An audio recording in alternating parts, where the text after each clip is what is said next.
Salut à tous, salut la guilde, j'espère que vous allez bien et on a eu des leaks, ça y est, concernant Path of Exile 2. En fait, hier soir, on a le joueur Fextra Life qui avait prévu en fait de sortir des vidéos. Est-ce qu'il s'est trompé sur la date de la fin du NDA, donc la protection, on va dire, sur les vidéos qui devraient pas sortir peut-être avant 1 ou 2 jours, voire au moment de la sortie du jeu. En tout cas, ce qui est sûr, c'est qu'il avait posté des vidéos comme ça qui ont été retirées très rapidement et malgré le fait de ce retrait très rapide, il y avait quand même pas mal de retours qui ont pu être notés par rapport à sa vidéo et que je vais vous synthétiser aujourd'hui. Comme toujours, pour ne pas manquer la suite, n'oubliez pas de vous abonner et d'activer la cloche. Sur ce, c'est parti.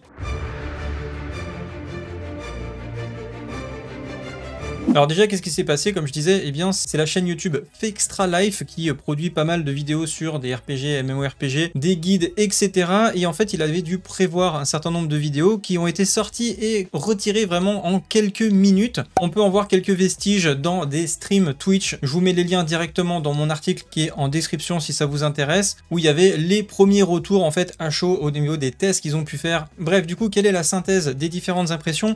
Eh bien, pour commencer, on a une campagne qui est annoncé en 35-40 heures. Alors on est assez loin en fait des 25 heures de campagne qui avait été annoncée par Green Gear Studio, ce qui est plutôt une bonne nouvelle, hein. Ça veut dire que la campagne est beaucoup plus fournie que prévu, et donc du coup potentiellement plus intéressante, ou peut-être plus dure que prévu aussi. Il le présente également comme le Dark Souls des ARPG, et je pense que ça va être surtout référence par rapport aux boss en fait, qui sont beaucoup plus techniques et difficiles que dans la plupart des autres ARPG. Il va vraiment falloir respecter les différentes mécaniques pour pouvoir passer les différents boss. Pas d'option de difficulté, donc vous avez une difficulté unique. Alors j'apporterai quand même une nuance à ce niveau là, puisque sur l'accès anticipé on a bien un niveau de difficulté supérieur qui est le mode cruel, que vous allez pouvoir débloquer une fois que vous avez terminé les 3 premiers actes, puisqu'on va devoir faire les 3 premiers actes.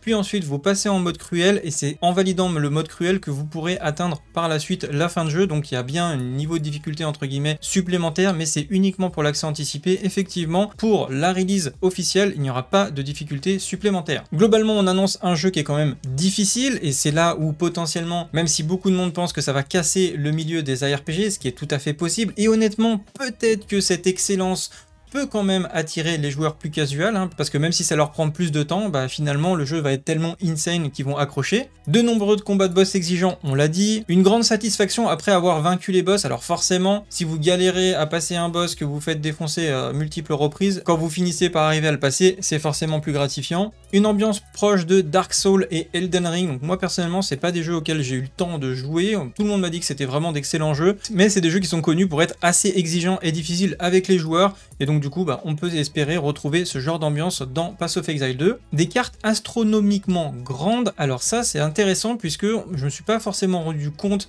à travers les différentes présentations qu'on a eues aujourd'hui d'avoir des cartes aussi grandes, et là il parle de 1 heure pour traverser une carte parfois d'un bout à l'autre. Ça me paraît quand même un peu abusé, je sais pas si c'est réaliste d'avoir des cartes d'ARPG qui mettent 1 heure vraiment à être traversées. Ça me paraît un petit peu trop grand. À mon avis, ça doit dépendre déjà des modes de jeu, peut-être qu'ils parlent de certaines cartes de la campagne, donc à voir de quoi on parle à ce niveau là, mais ça me paraît un petit peu aberrant 1 heure pour un ARPG. Dites-moi ce que vous en pensez en commentaire. Les cartes peuvent sembler un peu vides en termes d'événements, on n'effleure que la surface du jeu après 40 heures, donc ce qui correspond à peu près à la fin de la campagne, et forcément bah, après on arrive sur l'Atlas et la fin de jeu, et on imagine bien que bah, du coup il y a énormément de choses à faire à ce niveau là.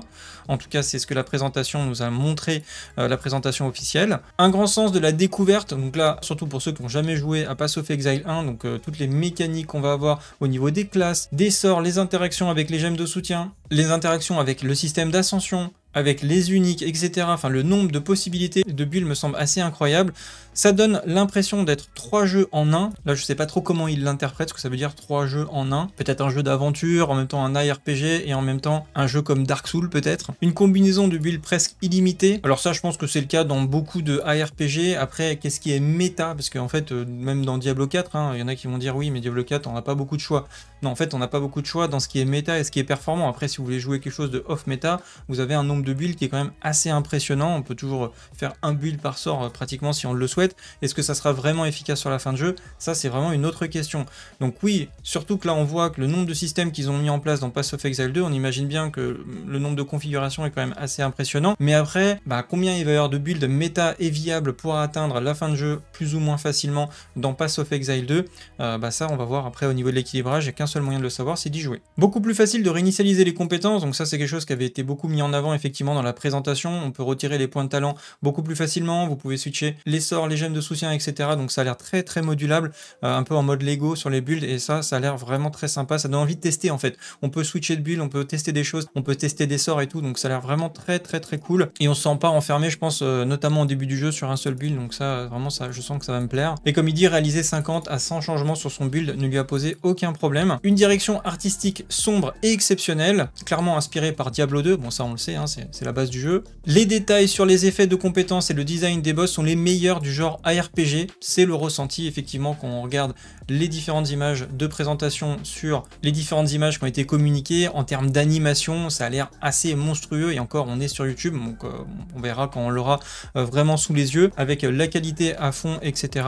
Émerveillé par la quantité de détails, les combats les plus dynamiques jamais vus dans un ARPG. Il dit également que le passage à la manette a été une révélation pour lui, voire même qu'il dit que ça donne l'impression que le jeu a été conçu pour être joué à la manette en priorité. Et il précise même que ça se joue encore mieux que Diablo 4 à la manette, que le jeu a le potentiel pour devenir le roi absolu du genre, qu'il y avait encore quelques bugs et crashs qui ont été rencontrés, et il finit par conclure qu'il a une forte conviction que les développeurs de ce jeu rejoindront les grands noms comme Larian Studio et From Software. Donc vous l'avez compris, on est déjà sur un leak de review qui est extrêmement positive. Bon, pour l'instant, de ce qu'on a vu des présentations officielles, ça a l'air incroyablement qualitatif hein, comme jeu, donc pour moi c'est pas vraiment étonnant. La grande question que moi je me pose le plus sur ce jeu là, c'est est-ce que ce jeu va avoir de la rétention par rapport aux joueurs un peu plus casual. Encore une fois, ça va dépendre de la qualité générale du jeu. Si elle est vraiment très élevée, à ce moment-là, même les joueurs casuals qui auront envie de prendre leur temps parce que le jeu sera tellement agréable à jouer que potentiellement pourront rester